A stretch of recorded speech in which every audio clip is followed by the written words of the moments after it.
आप अगर थोड़े दिनों इस दिनचर्या को फॉलो करोगे ना, आपको अपने शरीर में 15 दिन में ही बहुत ज़्यादा अंतर दिखने लग जाएगा।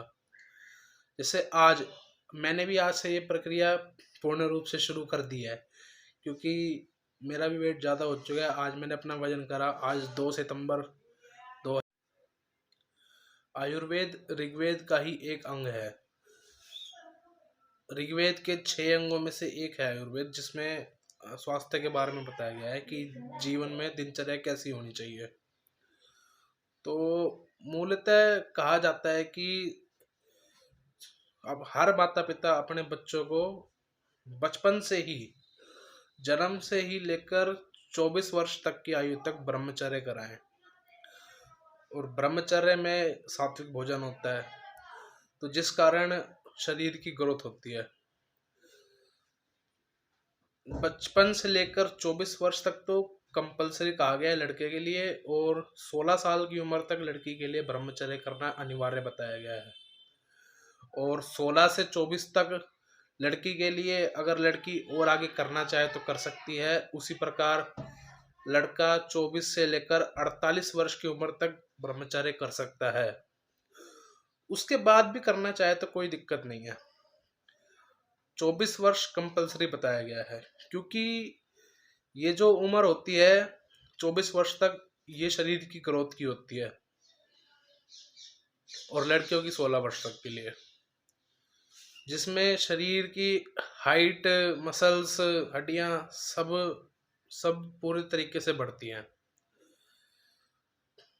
इसलिए पहले लोग ज़्यादातर सात्विक भोजन ही करा करते थे, जिसके अंदर सबसे ज़्यादा दूध, दही और फलों का यूज़ होता था। क्योंकि और आज भी और पहले भी दूध और दही जैसे गुण बहुत अन्य भोजन में नहीं मिलते हैं।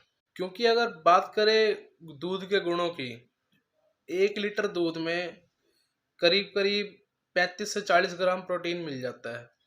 और कैल्शियम भी करीब 120 मिलीग्राम के आसपास होता है, जो शरीर के लिए बहुत ज़्यादा ज़रूरी है।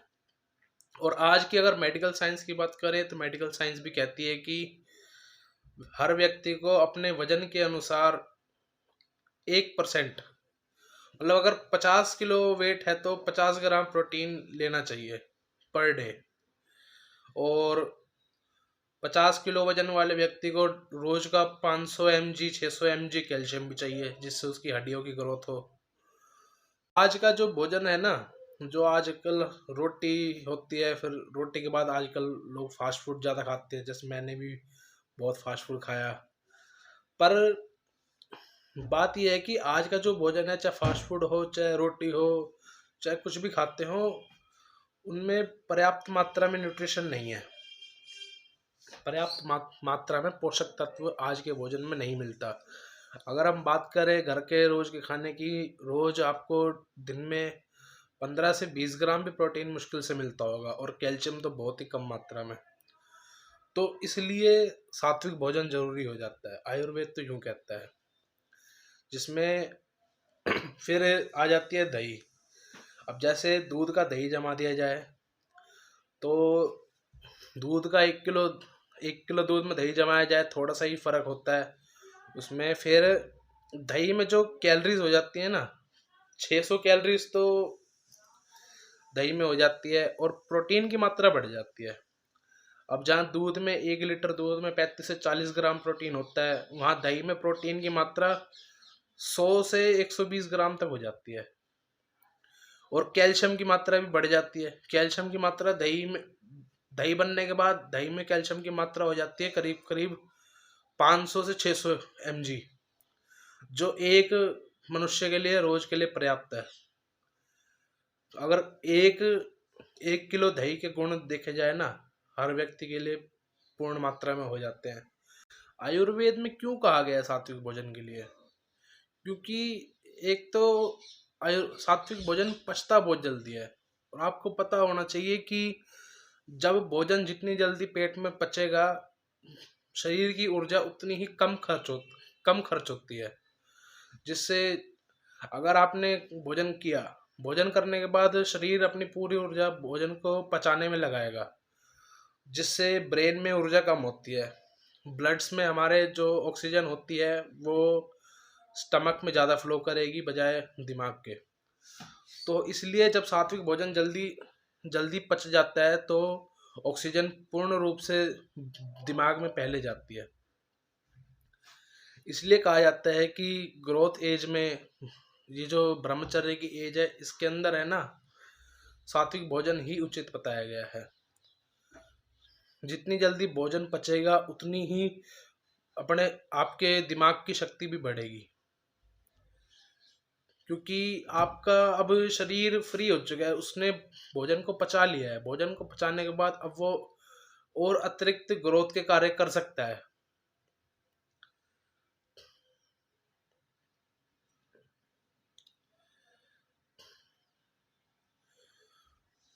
और आयुर्वेद में कुछ फैक्ट बताए गए हैं डायरेक्टली, कि जैसे हम जब भोजन करते हैं तो सबसे पहले हमारे शरीर में उस भोजन का रस बनता है पचने के बाद।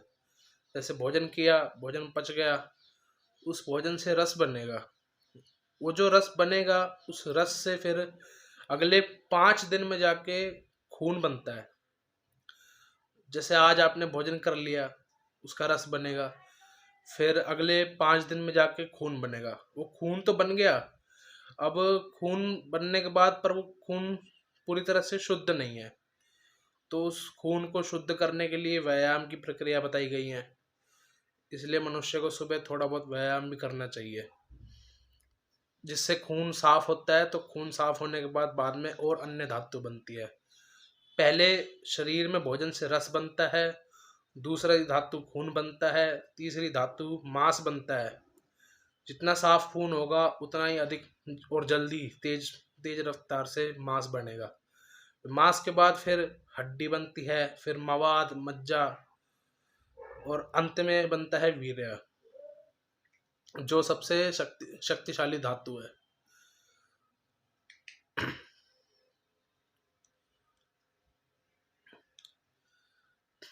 ये ये सातों धातुओं की प्रक्रिया 5-5 दिन के अंतराल पर लगातार चल रही होती है। जैसे आज भोजन किया तो 5-5 दिन के गैप पे ये सारी धातु बन बन रही होती है शरीर में लगातार।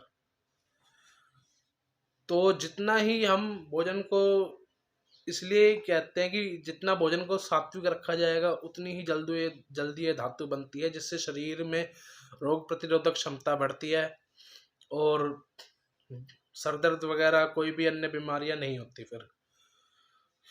और सर दर्द के बारे में एक और बात बताना चाहूँगा कि आजकल लोग, छोटा सा सर दर्द होता है तो लोग पेन किलर लेने लग जाते हैं, फिर कोई और अन्य दवाई ले लेंगे।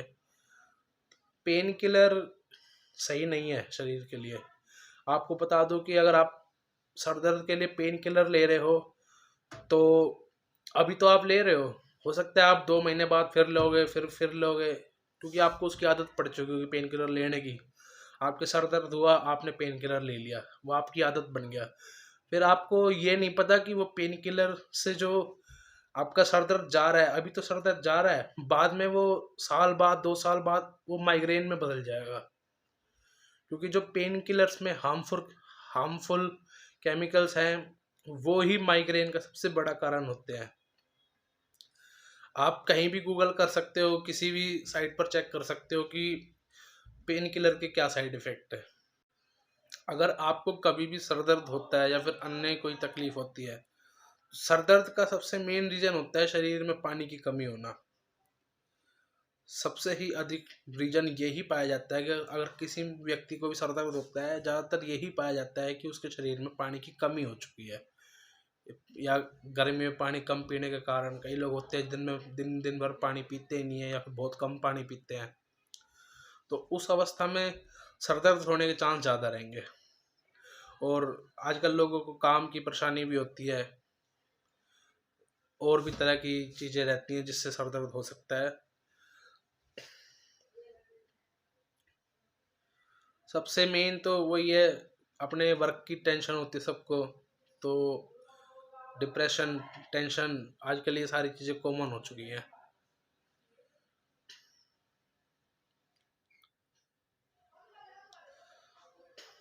तो इसलिए ही मेरा वीडियो बनाने का पर्पस यही है कि सबको बताया जा सके आयुर्वेद के बारे में।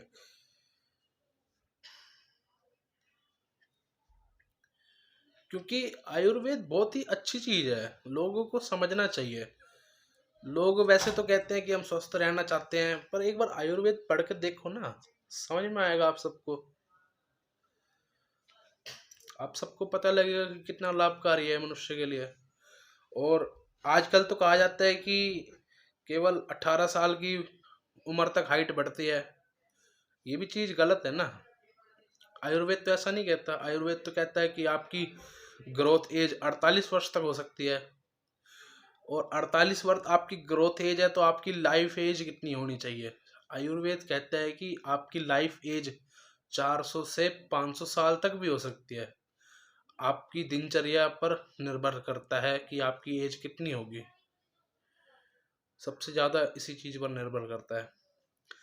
और अगर बात करें आज से 500-600 साल पहले की बात करें, तो भी लोगों की उम्र 150 साल तो कॉमन थी। 150 से 200 साल तो।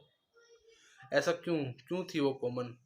वो इसलिए तो थी ना, उनका खान पान अच्छा था। और आज भी जो लोग 1900 मतलब 1930 से मतलब आसपास जो जन्म हुए हैं 1900 के स्टार्टिंग में, तो उनकी भी हेल्थ अच्छी है, आज भी बहुत अच्छी है। यहाँ तक कि खुद मेरे दादाजी, उनकी उम्र 90 साल है, वो सही चल फिर सकते हैं, खा पी सकते हैं, उनको कोई दिक्कत नहीं है। ऐसा क्यों?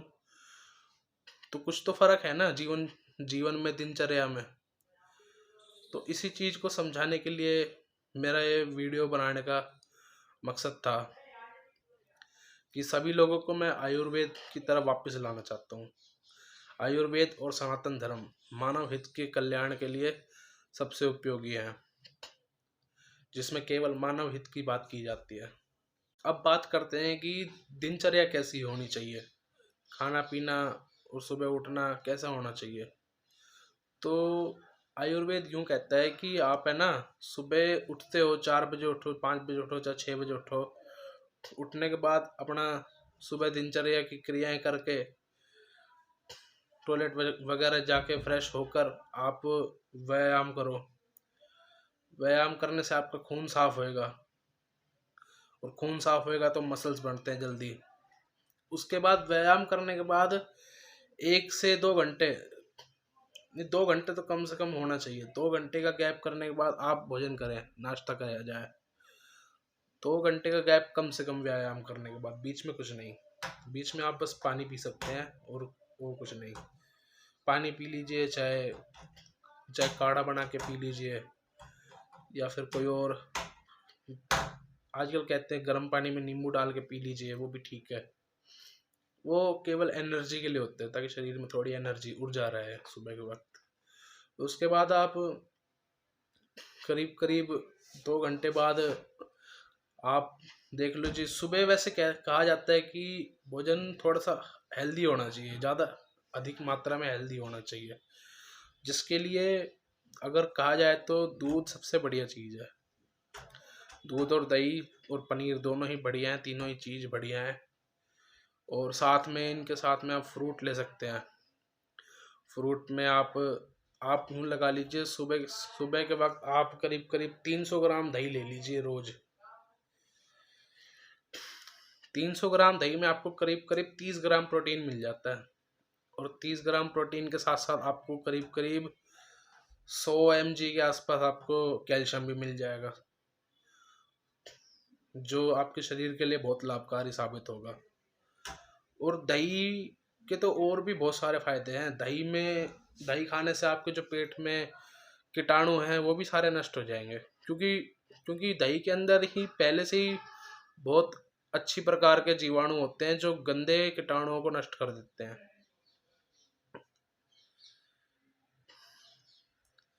इसलिए दही का सेवन सेहत के लिए बहुत अच्छा है, सेहत के लिए हर प्रकार से बहुत अच्छा है। फिर आप दही के साथ में फ्रूट ले लीजिए। सेब सबसे बढ़िया है, सेब है, पपीता है, आपके हिसाब से जो आप लेना चाहें वो ले सकते हैं। पर दही के साथ केला नहीं ले सकते, क्योंकि केला और दही की प्रॉपर्टीज अलग है दोनों की। अगर आप दही के साथ केला खाएंगे, दूध के साथ केला खाएंगे, तो वो सही नहीं हो सकता, पाचन क्रिया में प्रॉब्लम करेगा। क्योंकि जैसे जब लोग जिम में जाते हैं, जिम में दूध और केला लेते हैं, वो इसीलिए लेते हैं ताकि डाइजेशन में थोड़ा सा प्रॉब्लम होए, डाइजेशन कम होए, और डाइजेशन कम होएगा तो शरीर में वेट बढ़ेगा। तो इसलिए जिम में कहा जाता है कि आप दूध के साथ केले लो।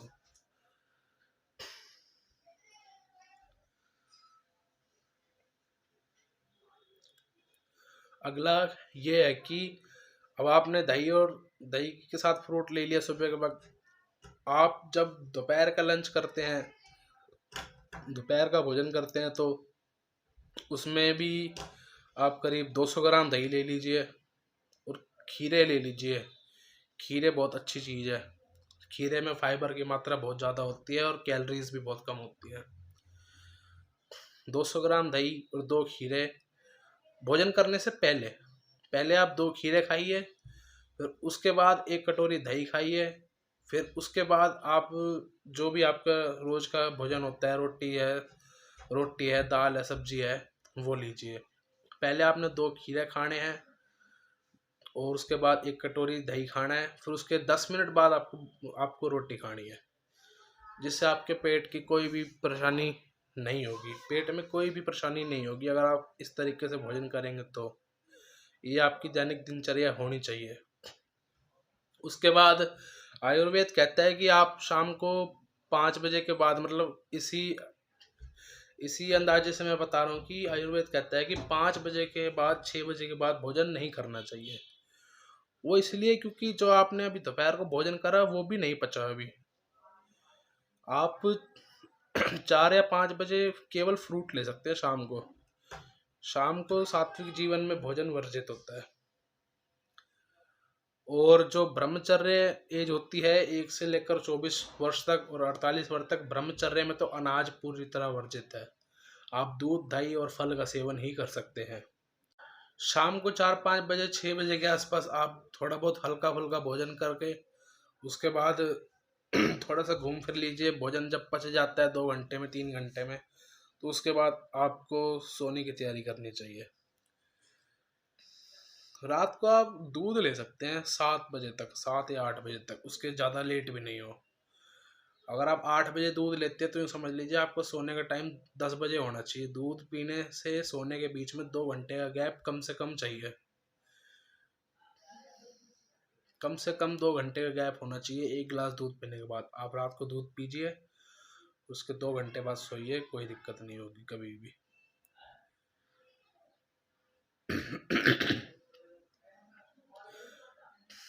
फिर आप अगर थोड़े दिनों इस दिनचर्या को फॉलो करोगे ना, आपको अपने शरीर में 15 दिन में ही बहुत ज़्यादा अंतर दिखने लग जाएगा।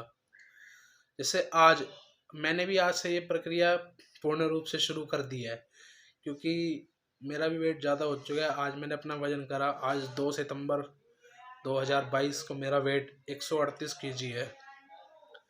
अब मैंने ये प्रक्रिया चालू करी है, तो अब मैं अगले 15 दिन तक देखता हूँ मेरे शरीर में क्या फ़र्क दिखेगा।